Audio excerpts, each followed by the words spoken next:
hunk of junk. Let's do this again.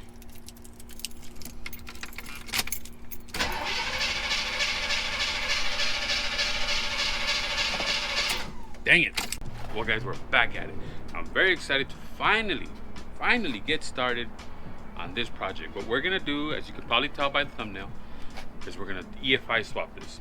This thing is a 1980 El Camino, and I live in Southern California, and I have to smog this thing. It has to be legally smogged so I can get registration and all that. As you can hear, it don't want to start. It was running amazing. It was running great, accelerating, doing all the stuff that it should be doing. It was doing it, and all of a sudden it just decided to quit on me again. So finally had enough of it. Finally had enough of tinkering with that quadrijet, because I'm not an expert on those things. We're gonna take that carburetor off. I'm gonna show you some of the little tricks that I had to do, because it still has to stay smog legal. So a lot of the vacuum lines that are routed to the carburetor currently still have to be there, because when I go smog it, they're gonna check all that. We're gonna put a new tank with an in-tank fuel pump. We're gonna run a new fuel line up to the carburetor, or the Atomic. If you guys want to see when I bought that, I have a video about it. I think it was a few months ago at Long Beach Swap Meet. I picked that up, $400, great deal. Hopefully it works. So let's get started. All right guys, so here it is. Here's what we're gonna get rid of. Now luckily, mine still has the vacuum diagram. The only vacuum lines that I'm still gonna need are, this vacuum line is actually a bowl vent. So your carburetor bowl sits right here. That's a bowl vent, and that goes back to the evap canister. So I'm gonna be able to cap this one off, because I'm no longer gonna need that bowl vent line. This one comes from the evap canister, so that one needs to go to the manifold vacuum.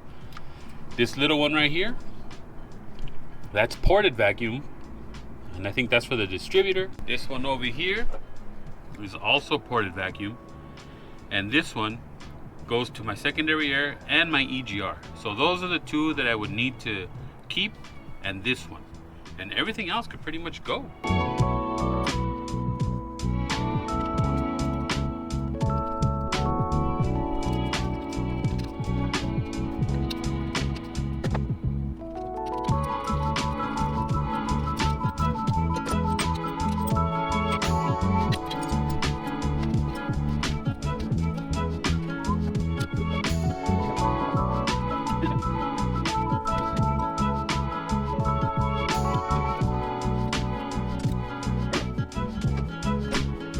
Here's where all the magic's gonna happen. This is obviously the quadrijet, and here's the new system. In order for me to make this fit onto this manifold, I had to use this square bore or spread bore to square bore adapter. So if you look at the bottom, this is a spread bore design, and this is a square bore because this carburetor is square bore, not spread bore. Now the cool thing is, the height of the carbs is not going to be that much difference. Oh, I was very wrong. It did clear. Tolerances were tight, but the air cleaner did clear the hood, but barely. So on the front of this carb, it has a couple of openings that you can put vacuum lines to. So what I needed to do is I needed to go down to the local to the local hose fitting place and buy these. So I'm going to replace these, because as you can see, that's real tiny vacuum line, and that's going to work out perfectly. Another thing that's interesting about this is this vacuum line right here goes to the brake booster. This vacuum line right here is for the heat riser and some other components. I think it's for this pull off. But on the back side, we only have the two ported ports, because that's where the throttle position sensor is. So what I did is, my adapter, I drilled a hole and tapped it with the same fitting, because I had another quadrijet sitting there. This is 1/8 inch plug or pipe fitting, and I tapped it. So now when I sit this down on my manifold, I'm gonna be able to connect my vacuum line right to it, and it's gonna look very stock. So one of the things we're gonna watch out for is when you put this on the manifold, it's gonna go like that. There's screws or bolts that go here, and those have to be flush to make sure that they clear your gasket surfaces. Because if you get a hole there, you might end up with a leak. I put the carburetor and the spacer in there to show you how it's gonna look, and it looks stock, like I said. We ran into a few things that I will show you guys, just in case you guys want to do this also. So there's my carb spacer, and as you can see, I put that. That's where I put that that vacuum line that goes to the brake booster. So that sits there, and I gotta straighten it out a little bit. And then that little nub right there, that's for my kickdown, and that fits right where it should fit. If I show you here, all right. So when all that bolts up, it's gonna actuate that like it should. So the next problem was this bracket right here. So this part of it is original, and that bolts to the carburetor base. Where the carburetor base bolts go, that's where this goes, and that holds that little opening right there that holds the throttle. Now there was two ways I could have gone about this. What I was gonna do is maybe cut this right here with a die grinder, I mean with a little cutoff wheel, and then bolt that to that. That way I can use that mounting for my accelerator cable. Lucky for me, there's a lot of parts available for a GM at pretty much any auto parts store. At O'Reilly's, they ended up having this bracket, which I'm pretty sure that is gonna fit my accelerator cable. So this will go bolted on, where am I at? Like this. All right, then I could put the accelerator cable bracket through there, and that'll all make that work. So I won't have to cut that other one off, just in case I ever have to go back to the stock stuff. Just one thing you gotta keep in mind, there is a way this gasket goes. You wanna make sure everything matches up. Just drop it in its place. Here's my fancy smashy vacuum cleaner.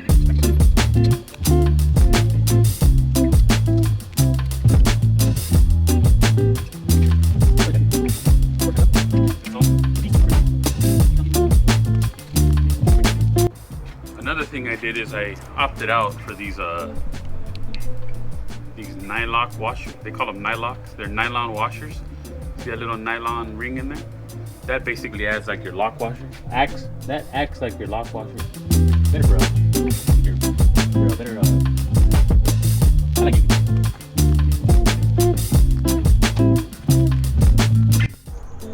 Alrighty, so it looks like everything is gonna work out just like I thought.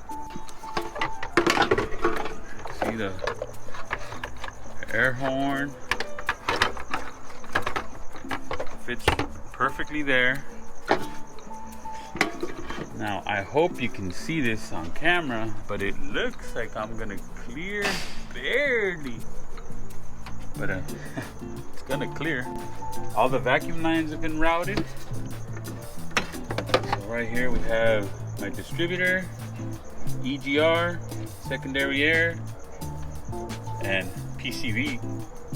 So I shouldn't have any issues smogging this thing. Now what we're gonna do, we're gonna wire it up. So the wiring schematic's online if you ever need to do this. But really all it is this red one goes to your battery. That's the fuel pump. I got a ground and an ignition wire. The only other thing I have to do is I have to figure out if I'm gonna use one of these. These are thermostatic vacuum valves. I can take that out and put my temperature sender right there. Or I could just go, there's one down there under the manifold. Not sure what I'm gonna do there yet. I think the mounting of this module, I'm just gonna mount it with some Velcro tape right here. And this also clears the hood. So with it all plugged in, except for that module, it really doesn't look like I've changed anything, which is kind of the route I'm heading.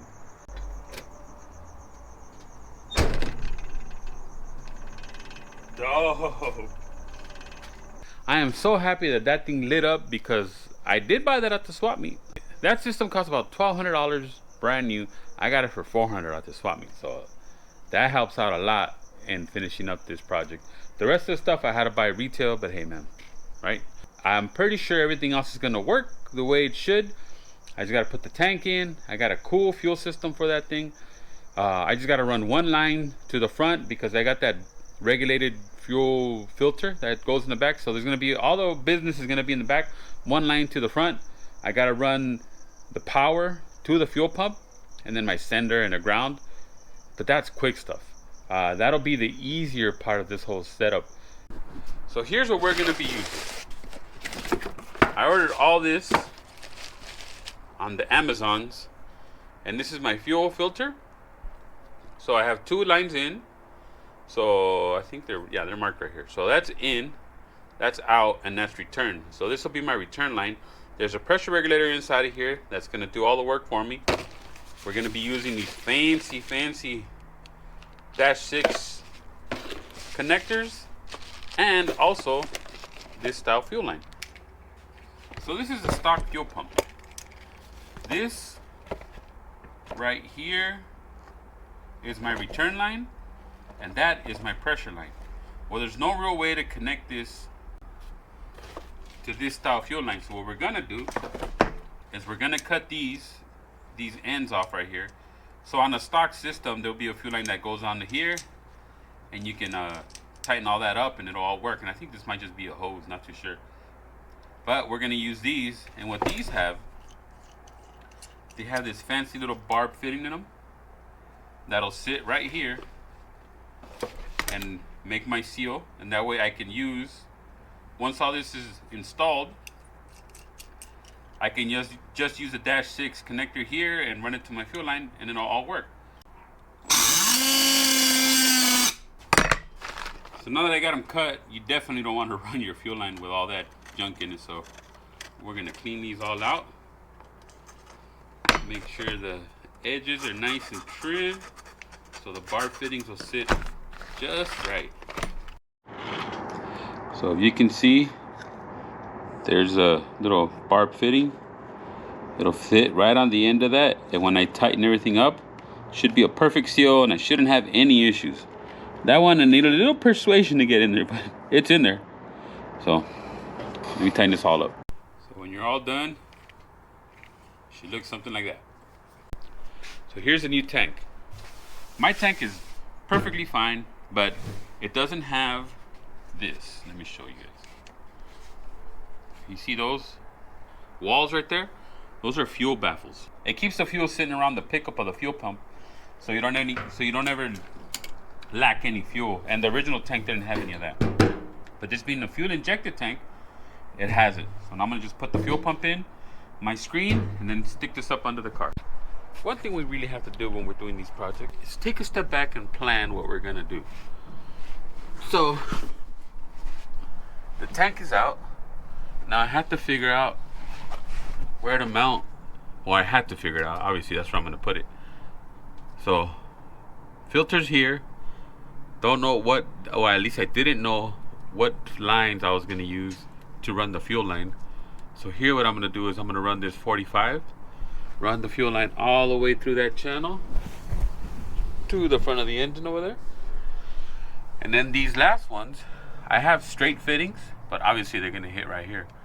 So I had to go today and buy some 90s. The 90s are gonna go up this way, and I'm gonna run the lines there over to the tank. My fuel line, I'll be able to run it right across that frame rail, and then sneak it up under here, over here, and then to the throttle body.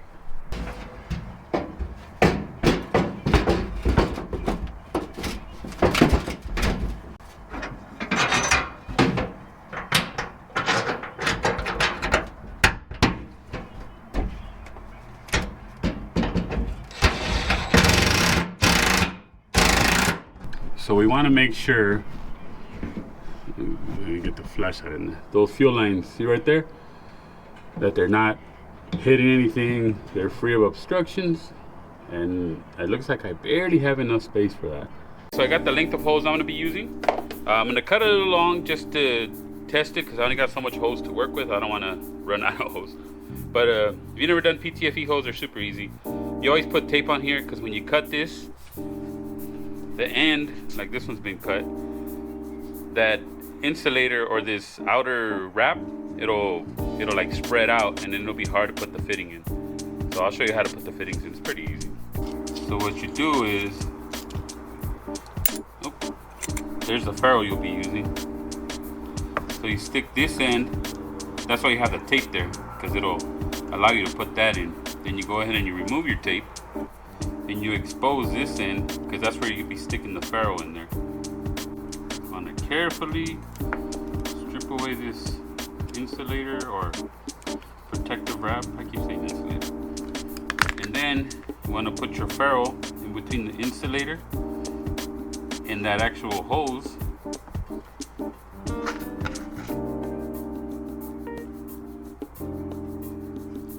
It kind of bottoms out. There's like a lip kind of where it bottoms out. So I'll make sure that is flush up against that. And then you bring this forward, you stick that in,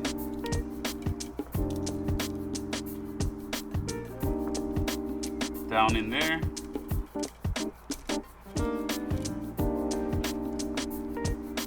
and then you just tighten this up.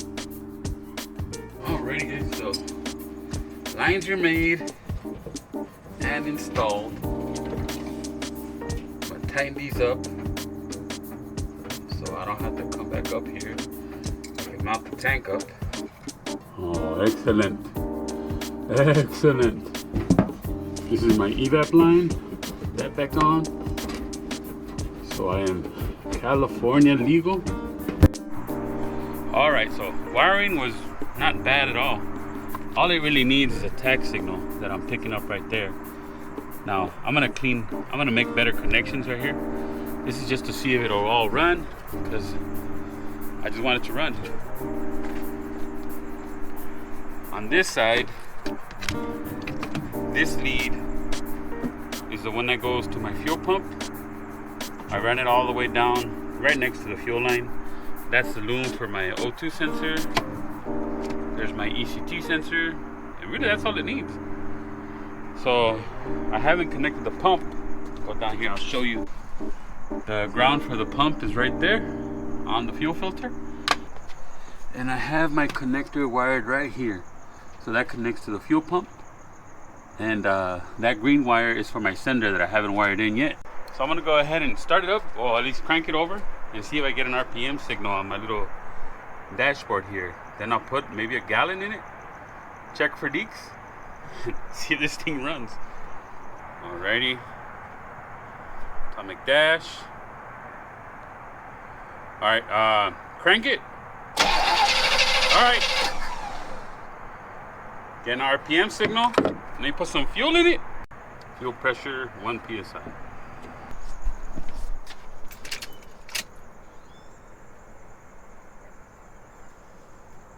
Oh, I heard the pump turn. Sorry.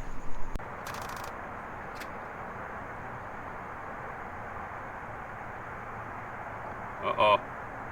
We're building pressure. Alright, we're up to 75. 53, 51. Alright, let me just make sure there's no leaks. Oh, there's a leak.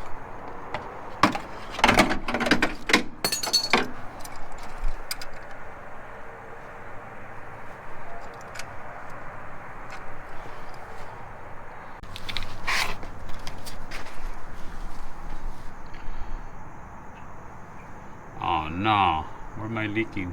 I hope it's just this line that's a little loose. Alrighty, that's that. That's that. Oh, it is loose. Duh.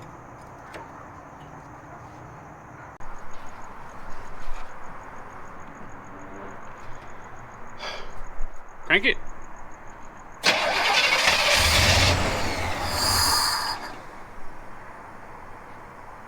Again?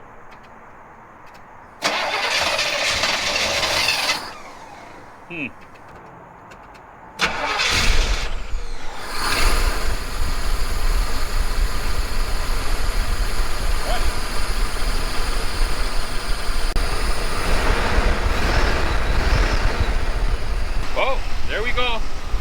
It's running and it's idling amazing. Very smooth. I am having a little issue with my idle, but that might be just learning itself. I'm not too sure yet. And there's like a throttle adjustment that I've been messing with. I mean, it's idling good right now. It's around what, 800? But it should be around 750. So for now, that's gonna be it. It's still got some tweaking that I need to do to it, but man, it idles amazing. If there's another thing where when I crank it over, it lags to start, but that could be that throttle opening that I've been messing with. So hopefully I can get that figured out. So it's done, man. Well, not all the way done. I'm gonna button up and tuck in all the fuel lines and zip tie everything so it doesn't touch anything, it doesn't rub and cause leaks. But the installation wasn't that bad. It would have been a lot easier if I wasn't worried about, you know, emissions. You know, making sure that thing can still pass smog with all the vacuum lines still rotted and everything. But it runs great. It's idling really nice right now. And I know the system has to learn itself in order to run better. So it's done for now. I'm gonna tweak it. We're gonna drive it soon. We'll take it on a road trip somewhere. Make sure it runs great. I got a whole list of all the parts that I use to get that together. It's down in the description. You can look it up if you want to do this, because it is smog legal. You can look at all those parts. You don't have to buy them there, but at least you know what you need to get that going. But thank you for joining me. Please like and subscribe if you're liking the content. Leave me a comment, leave me a thumbs up, and I'll catch you guys on the next one.